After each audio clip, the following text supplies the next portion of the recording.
আমি জানি আপনাদের মধ্যে অনেকেই আছেন যারা মাশরুম খেতে খুবই ভালোবাসেন, আর আমিও মাশরুম খেতে খুব ভালোবাসি। আর মাশরুম বানাতে গেলে প্রথম স্টেপ থাকে মাশরুমগুলো ভালোভাবে ধুয়ে নেওয়া।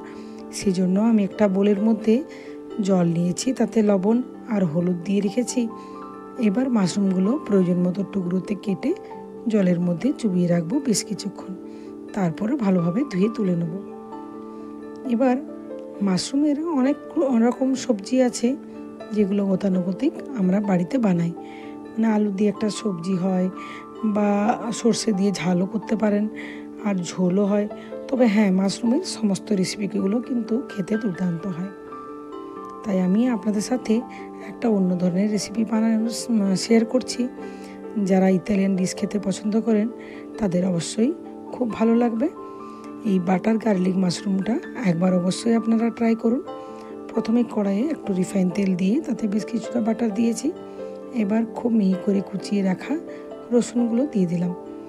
ইতালিয়ান ডিশে রসুন এমনিতে একটু বেশি লাগে।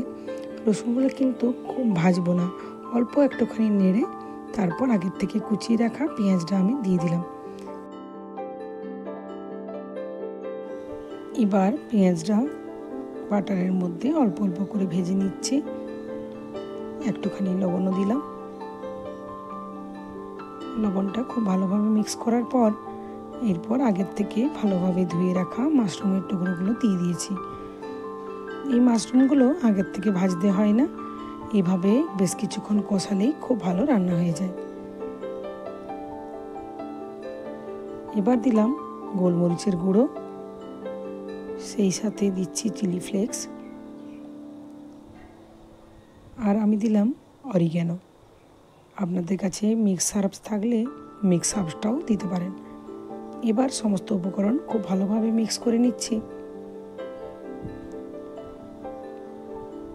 এইভাবে কষিয়ে কষিয়ে রান্না করলেই তৈরি হয়ে যাবে আমাদের বাটার গার্লিক মাশরুম। এবার প্রয়োজন মতো লবণটা দিয়ে দেবেন। এরপর ঢেকে রেখে আমরা রান্না করে নেব। এই রেসিপিটা আমার স্পেশালি গরম গরম খিচুড়ির সঙ্গে দারুণ লাগে। এছাড়াও আপনারা রুটি বা ভাতের সাথেও খেতে পারেন। এই রেসিপিটা এত সুন্দর হয় খেতে, কারণ এটার মধ্যে যে পিৎজা পাস্তার ফ্লেভারটা থাকে, সেই জন্য বাচ্চারাও খুব খুশি হয় এটা বানালে। আমি এই বর্ষার মৌসুমে বেশ কয়েকবার বানিয়ে ফেলেছি, ভাবলাম রেসিপিটা আপনাদের সাথে শেয়ার করি। আপনারাও একবার বানিয়ে দেখুন যে খেতে কেমন লাগে। যদি এই রেসিপি আপনাদের ভালো লাগে অবশ্যই লাইক দেবেন, কমেন্ট করবেন।